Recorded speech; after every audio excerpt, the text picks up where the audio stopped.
Because it doesn't matter what asset, which asset, like crypto or fiat, right? This is just a liquid asset with some volatility, right? And which can go up and down, right? And while we're working on crypto, and we have like our expertise how to price correctly the fair value of altcoins. This is fair price, this is that fair price, right? We also do the same for traditional markets, right? And then when our vision is to accept like all these different assets, identify a fair price and fair value of these positions, and let users to receive synthetic dollar, which generates yield. This is how finance works and creates the synthetic dollars against collateral. Our innovation is that we focus not only on stablecoins and blue chips as our clients and crypto itself, right? We focus on, frankly, all liquid crypto and reward assets, fiat commodities that have liquidity and can be traded, right, and hedged. And we feel that it's a good decision and a good solution for a lot of people, because most of the people, and me, for example, myself, right, other people, right, we don't need to have stable coins for payments like every day, right, and trade something, right? What we need to have, we have some savings, and this is our focus, and we have some payments, right? And we want people from any region with any liquid asset, doesn't matter, crypto, fiat, or whatever, to be able to enter Falcon Finance, have synthetic dollars for their needs, savings, yield, or convert it to something and pay, and then exit Falcon again with any assets to any location. And what we see that there is no solution like this on the market, and people like our solution because it's growing. Our TVL is growing up, right? And so we feel, and I feel that we found our market fit. And next steps we will build and connect fiat channels for users. And reward asset tokenization, because if you have stocks or if you have bonds or any traditional financial instruments, it's hard to have any yield on top of them. But we want to give this yield. Most of the reserves of Falcon Finance is in BTC. Then other stablecoins, and small part is altcoins.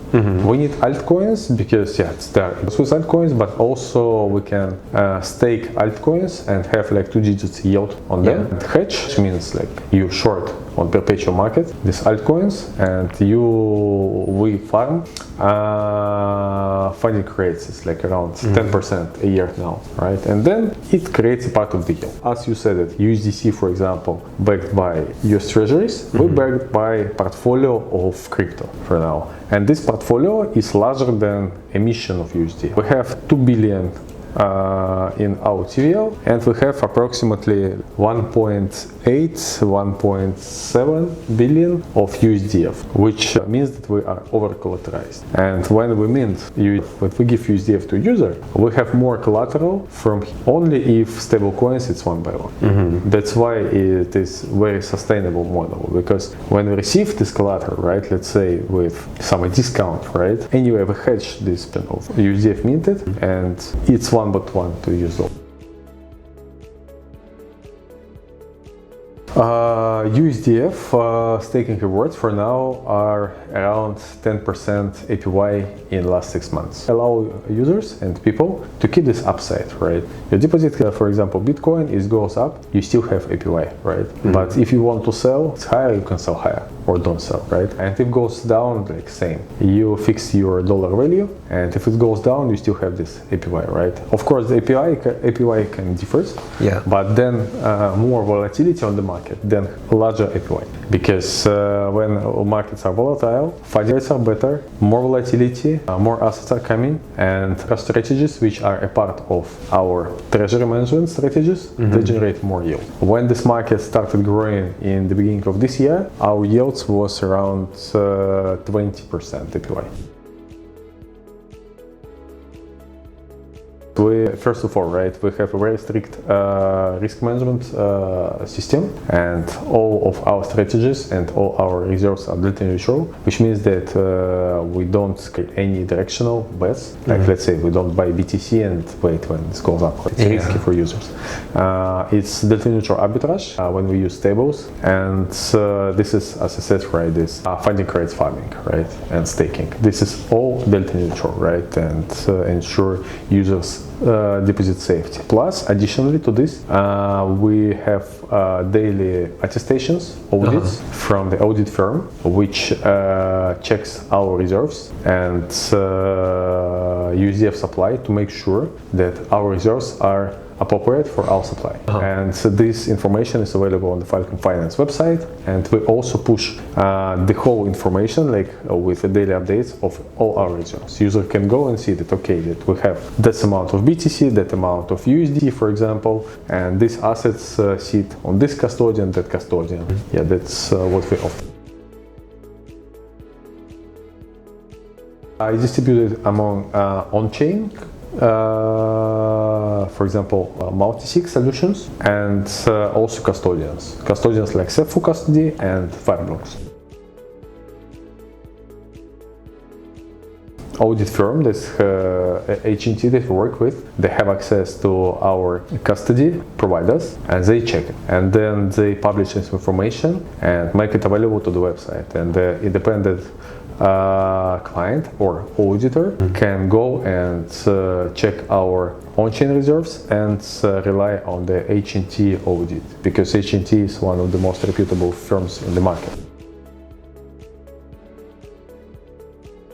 For Falcon, we started with, first of all, before starting, we secured a proper legal opinion from our local authority, because Falcon, to make sure that our operations are allowed, and we have this opinion. And for our USDF, we also secured a legal opinion from Switzerland to make sure that this is like a proper payment coin and can be used for trading, transfers, etc. And for, of course, for the future Falcon Finance FF token, we also secure like multiple legal opinions from the leading legal firms from the different parts of the world. Yeah, definitely. First of all, we are planning to launch a governance token, right? We want to make sure that everyone who participates and in governance decisions and management, we prepared like several different ways to incentivize those people. They will be able to choose between like increasing the yields, etc., if they keep and participate in the Falcon governance with the FF tokens. More information will come in like next week, but we prepare like a lot of utility, and we really want community to be active participators, because we don't build a token, right? We build a business with the token, right? And the community voice is very important for us, because when community says something, it helps us to build better product, which brings to us more business. This is the focus. I think quite of many, because it should be fiat currencies, right? It should be some tokenized real world assets, right? And also, we are always happy to add more crypto assets, and especially if the token foundations that we work with give a good yield for staking these assets, because we stake basically coins, right? And if there are like liquidity on exchanges to hedge these assets, we are constantly seeking for new partnerships, because it helps Falcon infrastructure to grow, to be more sustainable, and which reflects like yields and community rewards.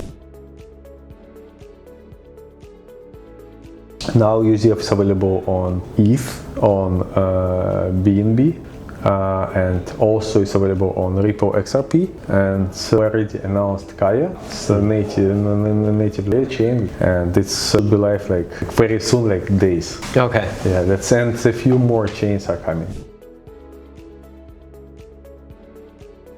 I think cross-chain, as you said, right? Everyone are talking about cross-chain, right? But we focus on like particular chains with particular ecosystems, right? Because we work with Kaya, for example, it helps us to have some exposure on Korean market. We work with BNB, it helps us to have access to BNB because there are many chains, you know, right? But some of them, they have like no TVL, no trading volume, nothing, no users, right? I don't think that if our coin is available on hundreds of chains, it will make a lot of sense, right? We are trying to focus mostly on the chains that have products, have users, and where we can bring some value and get some value from the chain. That's how.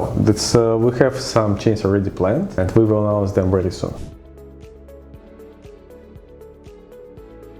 Korean market is one of the largest and most active markets in the world, right? Not only in the crypto, but also in FX trading, right? And the derivative trading. And for stablecoins, I know that there are a lot of discussion regarding launching Korean won stablecoin. We're trying to participate in such discussions, and of course, when it will be launched, include this Korean won stablecoin into Falcon, because it will help us and the local users to enter native Falcon on very native way. And yeah, stablecoins are a global thing, and local stablecoins is also like a gateway to the global market, right?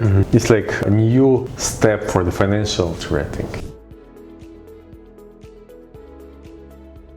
We think about it because it may be a part of our tokenization structure, but we need to work very carefully with the local regulators, right? Because highly likely we will accept like local natively tokenized currencies, let's say tokenized Korean won into USDF, because if we launch like Korean F, KRWF, right? And if we build something like incompliant for the Korean users, I don't think that it will bring a lot of value. Yeah. That's we also need to consider this risk around launching this. But definitely it is in our agenda, in our roadmap, to add Korean won as one of acceptable collateral into Falcon Finance, USDF. Yes. First of all, thanks for trust, thanks for participation, right? And that Korean community is not just one of the largest communities in the world, right? But one of the most important communities for us and for Falcon, for business, for USDF asset, right? And for me personally, right? It's very important that you guys use Falcon Finance, participate in this, and give your feedback. I appreciate that. What I wanted to say.